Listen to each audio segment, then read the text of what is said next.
So, let's get this out of the way. This chapter's going to be horny. Look me dead in the eye and tell me this chapter is not going to have a bunch of delusions and crazy horny moments and a bunch of ass and titties. Hi, Future May here. I realize the audio is a little weird, so sorry about that. I'll try to fix it as best as I can. Please bear with me. Hello, hi, I'm Faye, and welcome back to the channel. Today we're going to react to chapter 240 of Kanojo Okarishimasu. And yeah, I already said what I was going to say. Without further ado, let's mosey. Ooh, this must be for the anime. Looks so pretty. This is also the dress Chizuru wears in a different art piece, I believe chapter 50. Everybody else's is mostly original. This dress for Sumi looks like something Chizuru would actually wear, interestingly enough. And damn, these two look fire. What the fuck? I don't know why Ruka and Mami consistently look fire in like most of their shit. It just every time an art piece just fire. Like Mami definitely has the whole seductive streak going on, but Ruka can look like really mature and really cute. Like blue suits her. But of course, these Sumi and Chizuru, of course, look really cute. But it's interesting that how everybody's positioned here. It's very cute. So let's see where it says. For the issue released just before the second season of the You know, sometimes being a prophet is a double-edged sword. For the second season of the anime and the start of the live-action drama, and we have a lead color page. Kanokari brings you the hottest and most thrilling summer. I'll definitely cover the anime, by the way. I've been meaning to talk about season 1, and I definitely want to talk about season 2. I'm debating how I want to go about season 2. I'll probably cover it weekly. I'll probably cover like each episode weekly. I don't know if I'll react. If I do, it won't be like this. Just know, because I can't like legally show you guys these things. I can maybe show you snippets, like little parts here and there, but I can't like actually have you watch with me. So what I'll do is I'll like set a timer, and then I'll be like, okay, I started the episode now, so you start and watch with me, something like that. But I can't actually like do it like this, so it'll be different for sure. But I do definitely want to cover the anime as well. I have a lot of thoughts on season 1, and like the good, the bad. I do think it has a decent amount of bad, but I actually think it has a lot more good than people want to give it credit for. Also, yeah, the live action drama, we bring you an even more real rental love life. The latest visuals of the characters from season 2 are in. They're cuter than ever. Yeah, I also really like the character designs for season 2. I actually think they're like a lot better than people are giving them credit for. I know the line work seems a little different. The line work seems thinner, but I actually think it works for the faces in motion. In motion, the characters look fantastic, but when they're like when they stand still, sometimes it becomes a little bit noticeable. But yeah, that's all I've had to say for that. The live action drama also had a mini teaser, and that was kind of cute. But yeah, let's continue. I've been talking for a little bit. He's got a delusion, bro. See them for what they are. He thinks back on those words from the day before. Their relationship has gone kapoo with cacao. Ooh, some philosophy from Mr. Fish. If you guys didn't know, Kazuya's Fish is a fucking philosophy major. I'll let you sneak a peek of my tail fin to commemorate the beginning of a new chapter. You fucking donkey! I feel insulted. Wait. Oh, it's the chocolate. It's the chocolate. Oh, the girlfriend and the kiss is not over. Actually, it is. I was curious, so I ended up looking it up. This arc is actually called The Girlfriend and the Investigation, Part 1.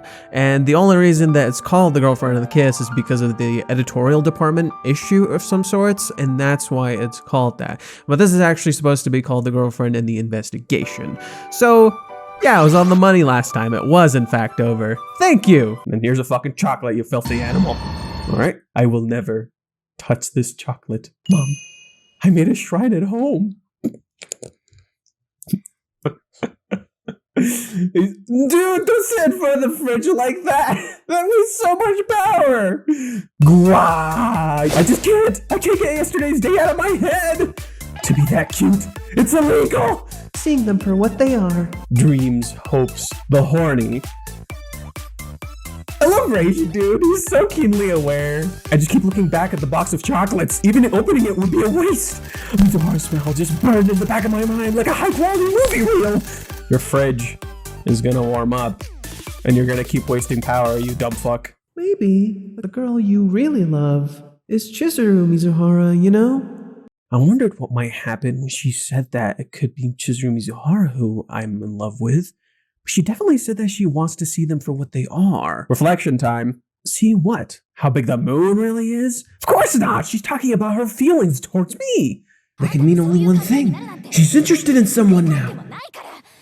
Well, about that. Today's forecast in hell is ice cold! Is this all a dream? Fuck this! Ooh, I have no vocabulary! 1,000 armed Buddha of joy! It's suffocating, it feels suffocating! What does she mean by see them for what they are? She does mean her feelings for me, right? When she says it like that, it has quite a terrifying ring to it. She did say it's not like she can show me her own pure self. Maybe she has some kind of process? Maybe that's what she wants to verify? Her true self. Exposed! I'm sorry for hiding this for so long. Before we turn the page, and we all know what's coming, I did want to preface that Chizuru is a mystery box, and we figure her out as we figure Kazuya out. Mizuhara in all her glory! Please see me in all my glory. I love you! Unconditionally! 100%! Let it all out! Oh, they're so pink! Bathrobe. How does he get away with this? How does the man get away with this, dude? Yo.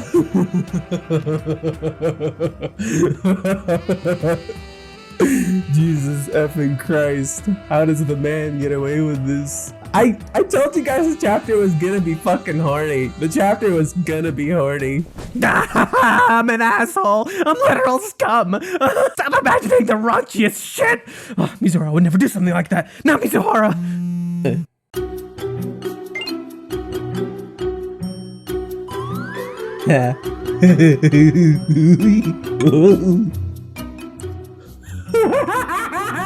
His fucking face. He's even laughing.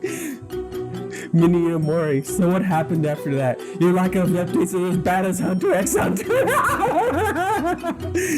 Oh my god, Roshi definitely saw that, like the updates on fucking Twitter. I love it. What? Maybe you love Chizuru Mizuhara?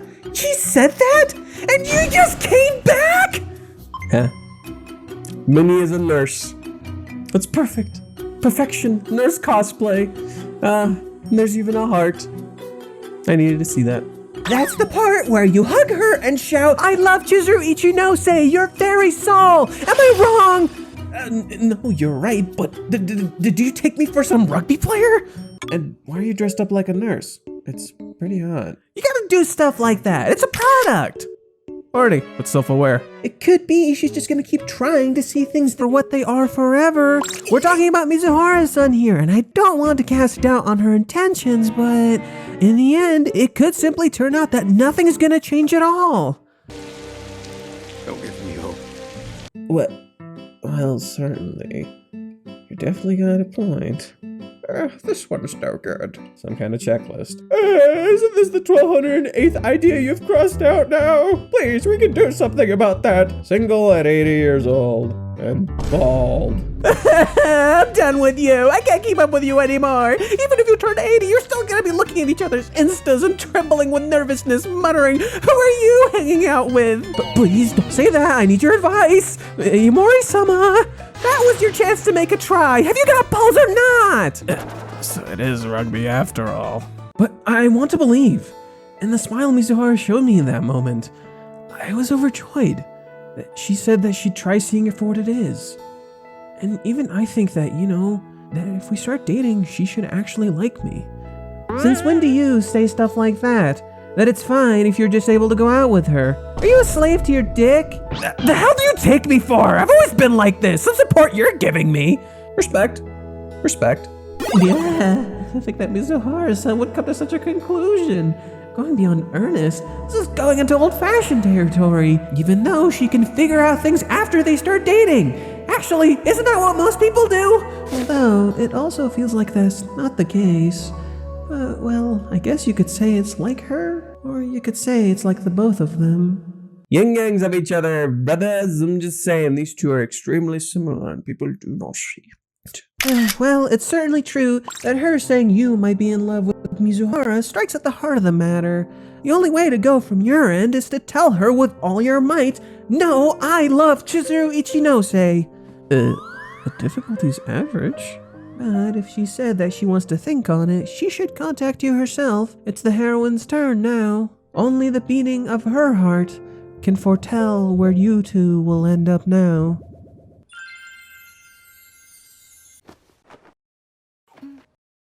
Cap's still on. Maybe I shouldn't have tried acting so cool. No, I shouldn't. I should try to make all my worries evaporate into the air through mindfulness. I knew we were getting horny this chapter. On the upside, we got yoga early. Oh, dumbass. Someone's distracted. Self-awareness and reflection. Chizuru, of all people. Oh my. And I'm pretty sure Minnie kind of foreshadowed what's gonna happen, which is that she's gonna come over and hang out. You know, conquers serotonin, conquers life. Couple watch. She says she wants to see her feelings for what they are. But what exactly does she need to work through? Our looks? Like our fashion sense, maybe? Our GPAs? Or maybe the state of my recycle bin? That sounds terrifying. In order to understand her own feelings, she needs to try and understand me. Of course, that's followed by... Let me kiss you again. Gladly, as much as you want. Our physical compatibility! Yeah, I think I'm in love. No. There's no way. My mind keeps going there no matter what. There's no way Mizuhara would... Oh, no way. There's really no way.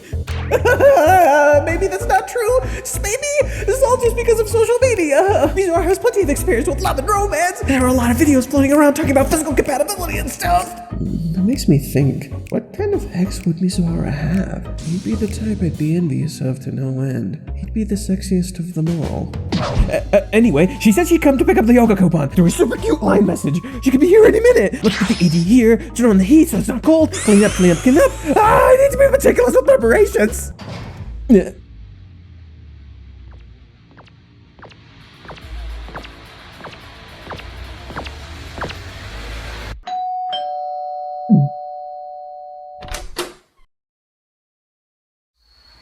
Hey. Oh. She's here. Right, the mail. Here. Although it's from last year, the coupon's expired. What a pity. Thanks. I don't need this. No shit. Oh, she's so cute. Relax, Kazuya. She might have already come to a conclusion. Maybe she's actually here to investigate, and that the only line of action remaining here for today is the mail. Huh? Surroundings? Japan's most precious dumpling. Right? I actually really love Chizuru with that. That's really cute. Can we have a chat? Yeah. Sorry to intrude. She's come inside. I was right. Close it. Huh? Close the door.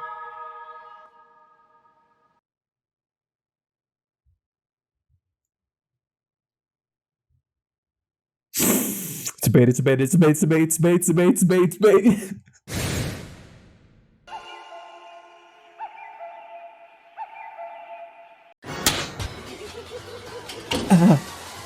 That's it! Our inquiry begins! This is the fucking sparkler! She looks so pretty here. Holy shit. I'm not gonna lie, she looks fucking gorgeous here. What a deliberate slam! The two now find themselves locked in together. The scintillating investigation of love begins. Next time, completely naked. It's a fucking bait. We're gonna see somebody naked, but it's not going to be Chizuru. It's either gonna be in Kazuya's mind or something completely different. Hell, Minnie. It could fucking be Minnie. This man is a king of baiting. He's a master baiter. I'm sorry. This is a very, very fun and cute chapter. I like how Minnie is skeptical. Minnie's skepticism is in fact very in tune with our own skepticism, as Minnie is meant to reflect us in some ways, but at the same time, Minnie's lack of understanding of certain scenarios in the story actually also ties into how we feel. She represents the casual reader in a sense, because Minnie doesn't have all the information like we do. We know a little bit more than she does because we have more information to work with. As I pointed out last chapter with the review and stuff, that this is kind of the Dark Souls of fucking rom-com, so it's not like easy to understand at first glance. It is in fact complicated. I will say that for sure. The story is in fact complicated, and it does require you to pay attention, and it rewards you if you pay attention. So Kazuya reflects a lot. I like this little joke here where it's like the horny, the dreams, the hopes, and it's like the chapter kind of has all of that, the hopes, the dreams, the fucking horny. You'll notice that Kazuya keeps asking that question about what her feelings are, what the whole thing with her feelings is, what she's trying to figure out. The reason Kazuya is asking this is because this in fact wasn't really clear. Chizuru was verbalizing herself, but she was also not making it 100% clear, you know? And I also love how the chapter kind of shows how they're both lovesick in their own unique ways, where it's like, we know Chizuru is in love, we know that, but we don't understand her mind and what she's thinking and what she's trying to figure out. And the chapter kind of nails that feeling of unease and uncertainty. This is in fact something I really liked about the start of this arc, where when we start this arc, if you go back and like the first thing we see is like road signs, and then we see the apartment complex, but it's totally barren and empty. There's nobody there. So while this is a very familiar place, it feels foreign at the same time.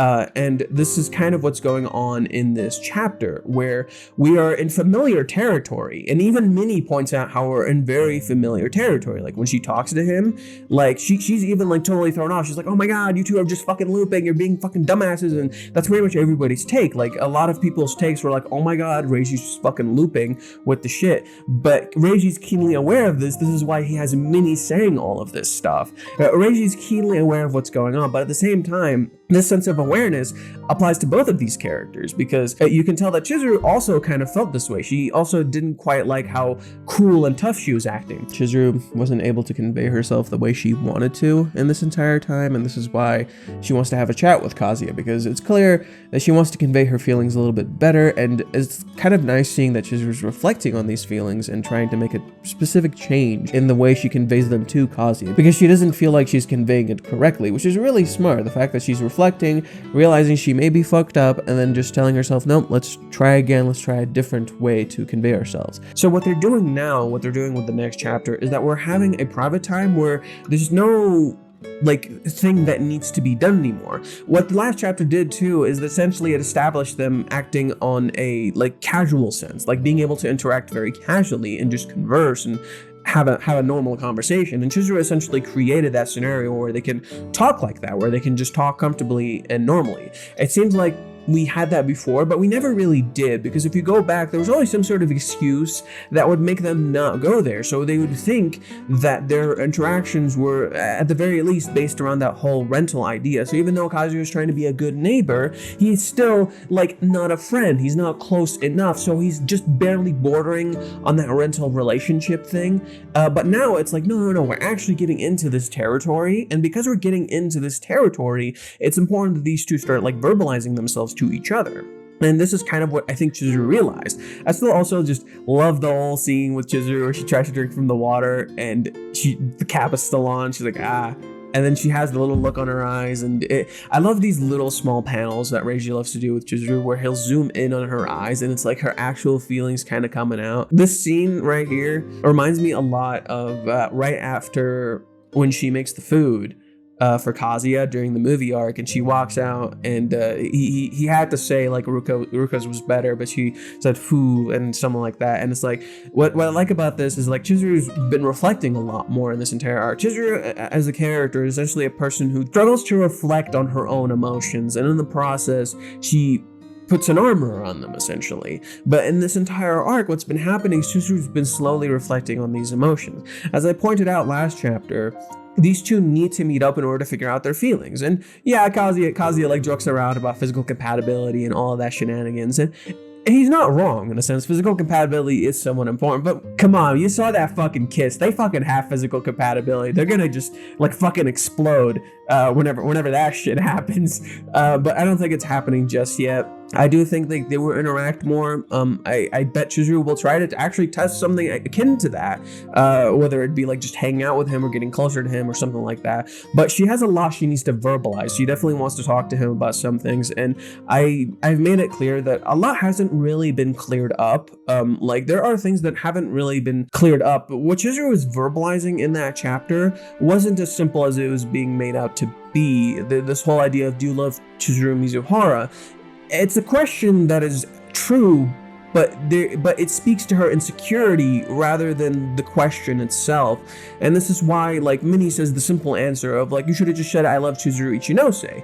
And the thing is like, at the same time, while that is true, I don't think it's completely accurate. Kazuya loves all of her, not just Chizuru Mizuhara or Chizuru Ichinose. He loves every part of her.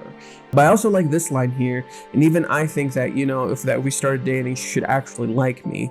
And yeah, you could tell just by like Minnie's look, she's like, I mean, isn't dating you figuring that out? Like she even says that actually, isn't that what most people do? They date to figure that out.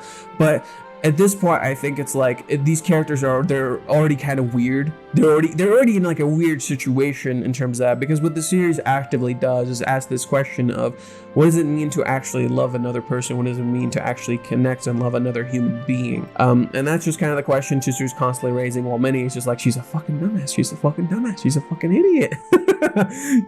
So I guess let's go through the chapter really quick. We got the horny. We got the horny. And this is an interesting callback to chapter 1, which again, we're doing a lot of callbacks to these like really early chapters. It's also important to preface that Kazuya isn't being like totally superficial here. Just please like understand that, like, because I feel like people are gonna be like, oh, Kazuya's just too horny. Kazuya's just too fucking horny. Like literally, like horny is like so much of his brain right now. So Kazuya's just too fucking horny. Where's the image? Where's the image? I gotta find it. Kazuya's just too fucking horny right now. This is it takes like a good chunk of his brain. Except Kazuya isn't like that horny. Like it's normal for his age. That's totally normal. And it's like Kazuya like gets serious for a second. And he's just like, no, like actually like love this girl and I want her to like me back. I don't want her to just do this with that. Physical compatibility, like the things that Kazuya talks about in this chapter, it's just the things that he's naturally excited about. And it's totally fucking normal. Like he's a 21-year-old dude. It's totally fucking normal. I had a gut feeling, okay? I had a gut fucking feeling that people are gonna be like, oh my god, he's just too fucking horny. He's not actually in love with her. He just wants sex. That's all he cares about. And then even Minnie, like, says the same shit right here. Where's the fucking, are you a slave to your dick? She fucking echoes Kibe. Except we know throughout the entire story that he's fucking not. And we know from that interaction with Chizuru that he's fucking not. He's not doing it to be horny. He actually wants a fucking relationship with this girl. So, yeah, no, Kazuya is not a slave to his dick. Like, the reason Minnie says, like, what she says here is because, like, to Minnie, it's baffling that Kazuya would think like this, because this goes beyond trust. What Kazuya believes in goes far beyond something like trust. It seems unreasonable. You're just like, why is Kazuya like this? Why is Kazuya willing to go so far for a simple smile, for a simple interaction like that? And it makes you pause, and you're like, so why is Kazuya so committed to this person? It also plays into that 3-month time skip where it's like, how can Kazuya be so committed to this person when they haven't talked in 3 months? How can Kazuya not let this go for so long? And a part of it is that relationships are just fundamentally different for everyone. While Kazuya is being horny and all of this, he does stop and kind of reflect on the fact, and he's basically trying to find himself in the midst of this stuff. So understand, like, it's okay to be horny like Kazuya, but it's also like okay to find your feelings and what you want out of this in the middle of that. Kazuya's doing a lot of like reflecting in between all the horniness, and the horniness is natural and it makes sense, but he's reflecting on these emotions and what it means. But he's also like viewing Chizuru for who she is. Like he's not this is like the aspect of the porn that he watches, you know. That's the kind of like the part of like Kazuya's like he watches pornography, and this is kind of what it does to him. And so In a way, Kazuya is finding himself in the midst of that, and he's trying to explore his real person underneath just the desires too. But it's okay to accept that these desires exist. There's nothing wrong with that. And I think the next conversation will hold that hold that like specific discussion in an important way, where it's like it's okay to have these feelings, these desires, and these excitements for the person that you love. It's okay to have these weird vile delusions in your mind and get these feelings. There's nothing wrong with that, but it's also important to understand why you have these feelings, why you get excited about this stuff, and why you're trying to figure it out, and why you get like this all the time. Minnie kind of brings Kazuya down to earth a little bit, where she's just like, this sounds like a certain way to you, but it's not. But then she doesn't particularly change Kazuya's mind. All Minnie does is give him a little bit of perspective, which is really important, and Kazuya realizes this. Kazuya realizes that he needed this kind of perspective from Minnie. That's why he's caught off guard. You'll notice, like, during that conversation, Kazuya doesn't stop believing or change his mind or anything like that. He just kind of reflects on it a little bit differently. He just stops and like, okay, let's look at this a little bit differently. He still has the horny thoughts, and it's natural, but he's trying to like think about this a little bit more. It seems like it's just desire for because of how Minnie puts it, you know? Like she's like, you just think with your dick, like that, all that. But it's not really true, is it? Like, it's not really true, is it? There's more to this. And yeah, it clearly unnerves Kazuya that maybe Minnie might be right, but she's not completely right. This is just a part of Minnie's understanding. This is just a part of our own understanding. It doesn't mean it's true. And I think the next chapter will do a great job of exploring this idea of like intimacy and relationships and just this whole idea of like sexual attraction. And there's nothing particularly wrong with feeling this way, but then you do in fact love this person. You do genuinely have a real connection with this human being, and this is what you feel. It's not just a desire. Like, I understand when Reishi's showing this, he's not showing it to show the fact that what he's doing here is intentional. He's intentionally making us question this whole idea of, is Kazuya attracted just to Mizuhara? He's doing this purposefully just to fuck with us, because it's a red herring. It's intentional. He's doing it to mess with us and to make us stop and think, like, is Kazuya's attraction to Chizuru simply physical? But if you go back throughout the series, it's not. It's really not. It's making Kazuya stop and think about this. It's making Kazuya stop and worry about this when Minnie says these words to him. Minnie in her own right is a red herring. That's the idea, is like, Minnie is reflective of us, but how do we know we know all the answers? You know? That's the idea. Minnie doesn't know everything. Just as Kazuya doesn't know everything and Chizuru doesn't know everything. And Chizuru kind of realizes that, like, she has all these worries and these insecurities, and then she needs to remove these aspects. We're not seeing the full picture. That's the idea. It's meant to play with us. You have to stop and reflect on what these characters represent and what everything we've been through. It's not just Kazuya isn't just attracted to Chizuru on a physical sense. That's normal, but that's why the chapter is presented so sexually. So we're seeing boobs, we're seeing ass, we're seeing tits, and we're seeing fucking crazy ass delusions and full-on booby girls and fucking like under the bed and laying on top of the guy, and Kazuya's like imagining himself in these scenarios, which is actually kind of good for him. That actually speaks to his self-esteem in a sense, because Kazuya like imagining himself in these scenarios actually speaks to how he personally feels, that he actually feels a sense of worthiness now. He even says, today's forecast in hell is ice cold. Like, it's essentially showing how Kazuya is finding that sense of determination, but he still needs to kind of be brought down just a little bit, just to have that sense of self-reflection. He needs to start finding himself just a little bit more. And there's, again, with Kazuya, what he's feeling in this chapter, there's nothing particularly wrong with it. I just think, like, it's supposed to show that, like, yeah, you can get horny like this. It's fucking normal. Dudes, every dude has a different type of horniness, and every dude expresses it in a different way. The dude is still like 21, 22 years old, and like he still has like he still like watches porn and shit. Like, he still has these things. It impacts his mind and his feelings, but it's also something he needs to start realizing and seeing. And now that he's starting to see this a little bit more clearly, he's starting to get perspective on it. Through his connection with Minnie and Chizuru, he's starting to get perspective on the things around him. But that doesn't mean what he's feeling is wrong.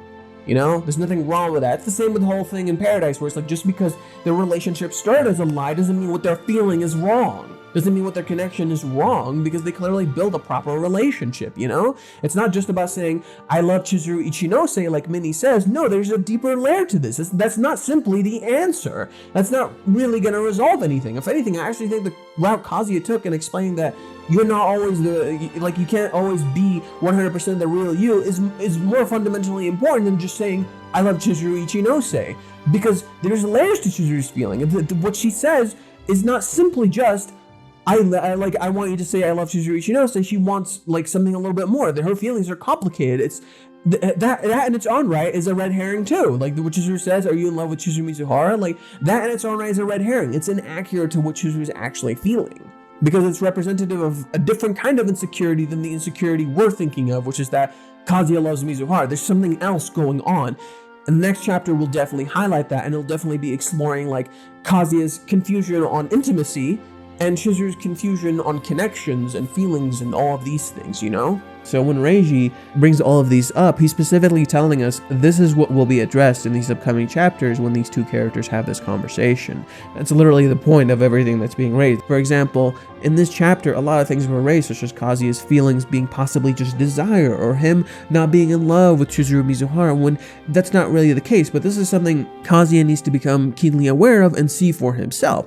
And so through this interaction, Kazuya might start to see this too, that he is in fact in love with Chizuru, and he's just in love with all of her. And so he'll tell her, like, I love Chizuru Ichinose. That seems like something that would possibly happen here, where they'll have a conversation, he'll get to know her, he'll remember like the things that he loves about her, and a lot of memories will end up getting sparked, and then he'll like realize like, no, I actually really love this girl. Like it's not just like Mizuhara, like she said, it's not just this insecurity that she pointed out to me, like I actually love all of her. And that will be the really interesting part here, where to highlight where we're seeing Kazuya like notice this fact that he is in fact in love with all of Chizuru, not just this single part of her, and he'll be able to verbalize the I love Chizuru Ichinose to her. And that is the point of why we're seeing them in this chapter. It's essentially creating all of these questions so that we can think about them, and then when they talk, all of them will be answered one by one. It creates this sense of uneasiness, because now we're kind of getting perspective on the situation through these characters and like all the uncomfortability. And so Chizuru's presence is essentially supposed to be like that sense of relief. This is why it kind of reminds me of Kazuya when he tells her to open the door and like tells her we can make a movie. It reminds me of that because in that time, Kazuya essentially takes all of those worries and removes them. But now we're doing it with Chizuru's style, which is clearly different from Kazuya's. Chizuru's way of communicating is not the same as Kazuya's, in that she's super loud, she's super like says what she wants to right away. For her, she needs a little space, she needs some time. So she looks at her surroundings, makes sure nobody is there, that it's just them, that it's just them having this conversation, because she doesn't want to be interrupted, because she knows this shit will bother her. She's not like Kazuya, she can't just say what's immediately on her mind. She needs space, she needs comfortability, and she's creating that environment for herself so that way she can communicate comfortably with Kazuya. She's essentially signaling she wants to show him respect. She doesn't want to just like force a relationship on him, or force him to wait, or force him to do any of these things, which is really interesting because it's clear this is something that's worrying Chizuru, that she's leaving Kazuya in this limbo by not communicating her feelings correctly, and he doesn't know all the information. This is something she needs to start highlighting to him and explaining to him, and this is something really important that she's probably going to be doing in the next few chapters. She doesn't want to leave him in limbo. She doesn't want to make him feel like he can't like have a relationship with her. That's not what her intention is. She wants to be a little clearer, but she also wants to highlight some of her insecurities and some of the things she's had before in her life, her experience, or just how she feels about romance in general and all of that. And it'll show this interesting clash of ideology between these characters. I think this is where Reiji is probably going with this. And when she inevitably comes into Kazuya's house, she asks him to close the door. She asks him to close the door because she doesn't want to have anybody come and interrupt them. In a way, this is actually a callback to chapter 59, where they were interrupted by Mommy when Kazuya closed the door but left it unlocked. So most likely she's also indicating lock the door, like make sure the door is fucking closed so we don't get fucking interrupted, or nobody comes in and interrupts us, something along those lines. It's also signaling to us as the audience that there will not be any sort of interruptions. Nothing like that is going to be happening during having this entire conversation, because Chizuru is literally removing these things from the equation, and in so doing, she's signaling to Kazuya to do the very same. When Kazuya does this too, there won't be any interruptions, there won't be anything that gets in their way. They will have a conversation. And it's interesting that like a lot of people are like super worried about them constantly getting interrupted, yet it's never happened this entire time. It's also interesting that the conversation they're having now went from a conversation they had outside in the middle of public with all those people around to now a conversation that is just between them, just them sitting down, nobody else around, nobody else to talk to, and it's just them having a conversation. So what that line was actually indicating is that Chizuru doesn't really understand herself completely, and this makes it difficult for herself to convey her emotions properly, because Chizuru is actually very lost on essentially like which part of her is the real her, if that makes sense. That's kind of what's been happening. She's kind of like lost in who's who are you in love with. This is why she can pose the question to Kazuya. She's not doing it to hurt Kazuya, she's doing it to point out that insecurity she feels, because she's kind of lost on who she is in a sense. And I know it seems complicated, but it definitely ties into a lot of these themes that I mentioned before, such as like this idea of what does it mean to emotionally connect with another human being. She's also talking about like this whole idea of like grief, where the grief is actually a huge factor of this, and one of the biggest themes of Paradise is in fact grief. And grief in this sense is like really impacting Chizuru's character, because as you see in the very beginning of the series, when we're interacting with Kazuya, he's very lost as a person. He doesn't fundamentally know who he is, and he constantly has this clash, this internal clash and external in a sense, with who he is, who he wants to be, who others tell him he is. And this clash is very confusing, and it's multi-layered. It's not just like the external, where it's like the like one thing Japan has that I think a lot of readers are not aware of is, you know, this whole idea of like peer pressure and like culture and like needing to fit in, cultural anxiety and shit like that. In Japan, it's a little bit different. It's a little bit more intense. And what I mean by that is like they literally have a name for this, and it's like hoen and tatami or something like that. Tatami is like your essentially the person you present yourself to be, like who you are. Hoen is like your real feelings. And that's like a part of this discussion where it's like like it seems simple when I just describe it like that, but there's like an entire like culture formed around this. That's how complex it is. There's an interesting video by CDOG VA, and the video is mostly meme, but it's the one where he like rents a mom, and it's mostly jokes. He's mostly talking about, but he actually starts asking some really interesting questions, and he starts like really exploring how difficult it is. And he actually talks about Rent a Girlfriend a little bit, because like this is like the Rent a Girlfriend sparked this whole thing where people started renting people just to like talk about it and stuff. So, but CDOG actually goes a little bit out of his way to understand like this whole theme of Hoen Tatamin a little bit, and he actually brings it up and he asks these questions, and he starts to realize how fundamentally different that culture is, and how like it's difficult to really express who you are. And this is why these two are an interesting pair, because Kazuya like is able to express himself yet hides himself behind this idea, while Chizuru's kind of like the reverse of that. Chizuru like presents herself a certain way but expresses herself without realizing, and that's kind of like one of the facets of these characters, is like that's one part of it, where it's like this whole idea of expression and not being able to express yourself. This is why I said the expressions the characters have on their faces are really important, because you'll see like, this is why I like shots like this, where this little shot where we see Chizuru's eye and it zooms in. It's that sense of expression like coming out, where, but look at this for a second. She's blushing, but she looks a little pissed. But who's she pissed at? Because and then you go to look at the flashbacks, and then she's just like, wow, why? Maybe I shouldn't have tried to act so cool. So this she's clearly like pissed at herself here. Just that little sense of expression conveys a lot. And we're learning more about these characters as we go. So basically, what I'm trying to say is that there's this whole idea of social anxiety and like all that shit that's going on with that. But then at the same time, there's another layer to this. There's this idea of grief with Chizuru's character, where due to her grief, she's lost herself as a person, because she's always had this like anchor through her dream and through Sayuri. And in the movie arc, she not only finishes her dream, she loses her only real connection. So now she needs to start forming new connections. In Paradise, she's fundamentally struggling with this idea of trust and control, where we see her being put in situations where she has to constantly juggle and deal with with this idea, and basically chapter 203 really sets the tone for Chizuru's character and what she wants to really do. But it has layers to it, because all the words that Grandma Negami says to Chizuru, while they're true, and this is a lesson that Chizuru fundamentally has to start like embodying, it also adds to that sense of guilt and internalized sins that she's dealing with. And this layers and layers and layers. And so Chizuru like has a lot going on internally, and Chizuru's whole thing is very much that she's a very internal based character. Like she presents herself a certain way on the outside, but inside she's a very, very complicated character, and she's really hard to figure out.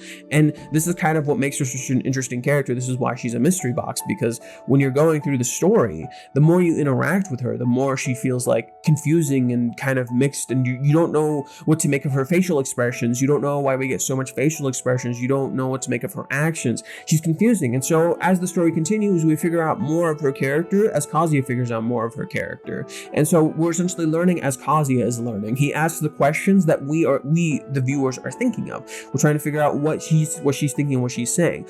But now this is the arc where she starts kind of verbalizing this stuff a little bit. It's been made clear that Kazuya's feelings are for her and nobody else. So these other characters being brought up, I don't feel is particularly relevant. I've heard the Umi conversation get brought up a few times. Well, I think it will be explored in the future.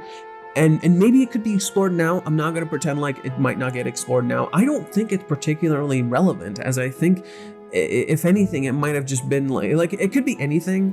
It could be Umi just egging her on. Maybe Umi offered her a job, but even then that doesn't really make sense, because if he offered her a job, it's been 3 months. What happened with that, you know? So it doesn't make sense. So I don't think the Umi conversation will really get brought up. I feel like it'll be something to explore a little bit further on, maybe like a little bit later on, but not too later on.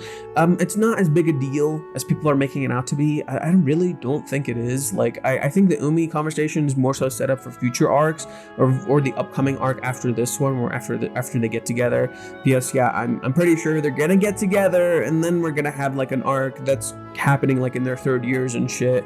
But this is essentially building towards them getting together, because it's about Chizuru understanding her emotions and feelings. Also, this is really funny, because it's like Kazuya's being horny, but fuck you, like, still let him be horny. God, like, everybody's so critical of Kazuya being horny. I fucking love it. It's cute as shit. And you know, like, people are gonna be like, oh my god, Chizuru's getting shown and shit. Well, fuck you, man. It's cute as shit. It's cute. Fucking let people just like express their sexuality how they want to. But yeah, I love this. I love how Reiji makes the hiatus joke, but at the same time, 2 of his like side mangas are going on hiatus right now. Like, okay, Rent a Girlfriend isn't going on hiatus, and he's like been putting in a lot of work on that, but it's fucking hilarious that he says this right after like the Shuji family goes on an indefinite hiatus, and the Sumi manga also got it on a fucking indefinite hiatus. So to me, this is just fucking hilarious. Like, the timing is immaculate. This is so fucking funny. He turns so goddamn smug. He turns so goddamn smug, and he thinks he's like fucking got her, and then Minnie walks in and she's like, you're a fucking dumbass, you're a dumbass, and Kazu's like, oh, not the reaction I was expecting. I love the entire interaction between these two. It's super cute and charming, but in its own right, it does convey a lot. That's not really what's happening. Even Minnie realizes that, like, it's just a kind of an exaggeration, and then she just tries to leave. And I feel like this is just Reiji just saying, like, he fucking knows. He fucking knows there's like people bitching and getting upset and trying to leave, and then like they're so annoyed by the manga and the characters not figuring out their feelings. Like, I fucking love this. This is so fucking funny, because it's just so representative of like the casual audience, like losing their like proverbial shit and just be like, oh my god, fuck you, man, you're just dragging this fucking manga, and just like getting really upset about it. Like, I just think this is really, really funny, because like I get it, like a lot of people get kind of upset about like the length of the story, and like a lot of people are like, oh, romances should end sooner. I don't think this is necessarily relevant. A story can be as long as it wants to be. Like, you can make a story as long as you want it to be, and I actually think it's paced perfectly fine. I don't think there's anything wrong with the pacing. Like, basically, a lot of people are expecting is like the hook for a lot of people are Chizuru and Kazuya getting together, right? But this entire story has been like working towards that, but then also exploring what the author wants to do. Because in the end, this is his story. He can only cater to us so much. Like, you can only cater to the audience so much. And I think the issue I personally find is like a lot of people seem to find enjoyment from a story, particularly derived from how much the author like caters to us in a sense, or how much the author caters to what we want in a sense. Because a lot of people, progression to them is the pair getting together, getting closer. But in this story, progression is different. Progression for these characters is fundamentally different. The entirety of Paradise Arc is actually like about that big progression, but it's also exploring like the struggles these characters go through. What this story does is really just kind of explore the struggles of relationships and like the many layers of relationships outside of actually having a relationship. What does it mean to actually have an emotional connection with another human being, even if you're not technically in a relationship, you know? And the series does a really good job of exploring that, in my opinion. And it's just kind of unfortunate that like many people label it as no progression because the confession isn't happening. That kind of rhymed, I hate it. And we come back to this whole idea of believing. And I love that Kazuya finds that ability to believe again, because Kazuya's whole thing is like belief. And belief is a little bit like different from trust. It's like it goes like a little bit further beyond. This definitely talks into Kazuya's mentality about like believing in something greater than himself. Kazuya in some ways takes that idea and kind of embodies it. Initially, Kazuya has to believe in something better than himself in order to be able to do the things that he wants to. Here, he's kind of taking that idea and somewhat embodying it in the sense that like he wants to believe in other people. He wants to believe in the person that he loves, because if he truly loves them, then he wants them to feel the same way about him. It's a very sense of genuinity and earnestness to him. And this in a way is different. For everybody's different. Like for Ruka, she's dating Kazuya while he doesn't particularly like her, and she kind of forced him into the relationship that he can't really get out of. She thinks she'll make Kazuya fall in love with her eventually. Chizuru is kind of a little bit different. Chizuru is like trying to form an actual relationship where they both kind of like each other. And so you're seeing this contrast in what is like and what is not like. Mommy is like by far the most different person, where it's like she doesn't even believe in liking someone. She just thinks like doesn't really like fundamentally exist. It's just a lie. It's just a search for her freedom. It's not even that. So yeah, we're seeing this like different spins of ideologies and what relationships are between all of these characters. Yeah, I also like how Kazuya is actively reaching out to Minnie for help, which is really great. Chizuru like put the ball in her own park. So it's like, okay, so now it's on her to move. She's gotta make the moves now. Like it's actually official that Chizuru has the one to make the moves now. But yeah, see, like as Kazuya points out, it's like just as it's not clear to him, it's not clear to us. You know, what if Kazuya is right? What if they actually end up like after, not yet, but after they end up testing out physical compatibility? That would be really cute. That would be really cute. But I could see them like in the future chapters just actually kind of dating and like actually figuring out their feelings, which would be really, really cute. Like just after the next few chapters, just like Chizuru actively makes a choice to try and date Kazuya, and then maybe he asks her out, and then and eventually they're actually just like, yeah, I love you. Like that would be really interesting, just to kind of feel that out, figure out their feelings and how they feel. I think that would be a really interesting direction to go, and I think that's where Reiji will end up going with this. Oh, this was really interesting too. This is an interesting one that's getting raised. That makes me think, what kind of ex would Mizuhara have?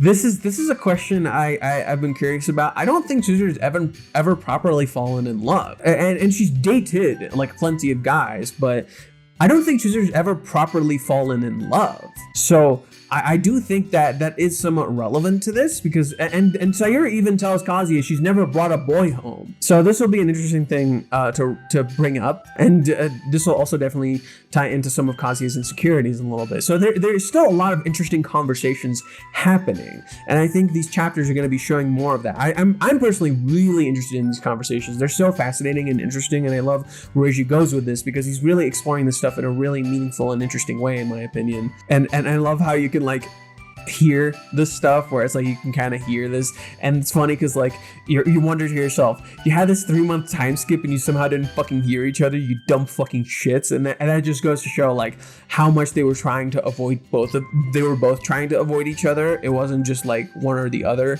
and they actually like missed each other before during last Christmas, where last Christmas they actually didn't meet for like an entire month.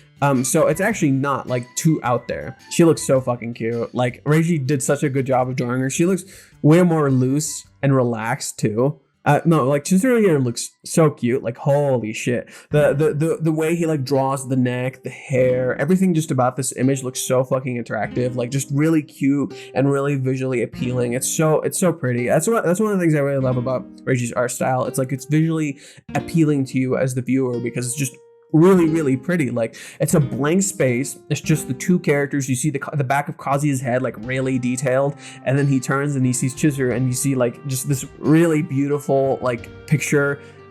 Yeah, it's just a beautiful picture. I can't even describe it anymore. Like, I like the way the hoodie is drawn. I like just, it looks so slim and fit and well taken care of, and just really like pretty picture.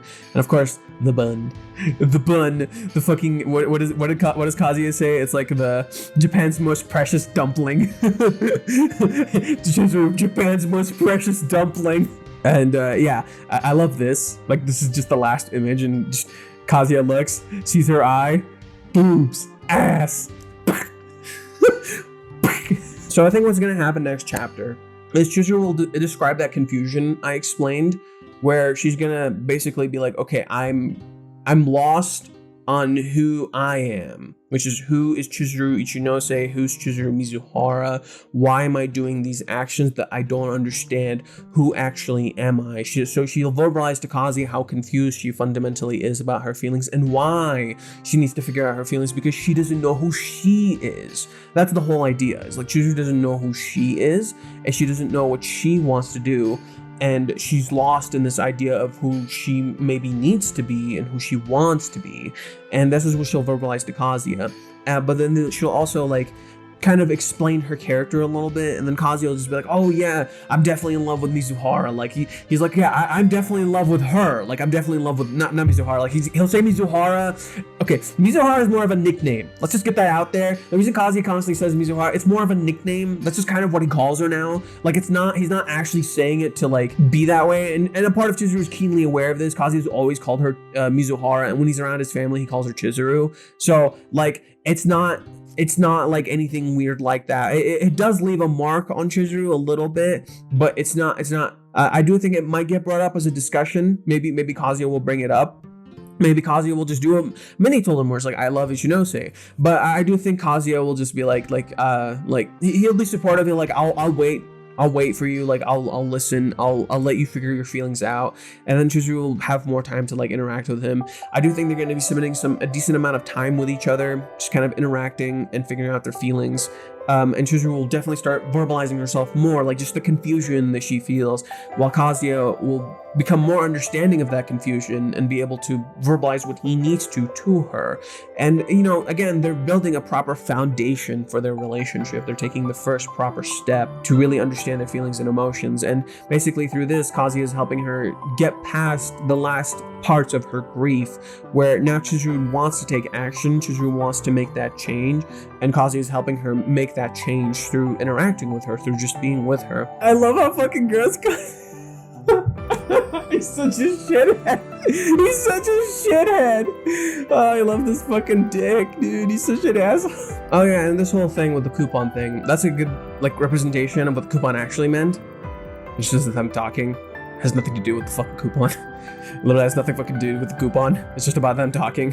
She makes her intentions pretty clear. It's like, yeah, I want to have a conversation, and I want it to be private, with nobody else present, no outsiders, no nothing, just us. Me, you, talk now. Close the fucking door. Thank you guys for watching. Hope you guys enjoyed. Please subscribe, hit the like button, hit the bell icon to keep up with the uploads. I'll see you guys at another time. I've been Fate, and remember, let's mosey.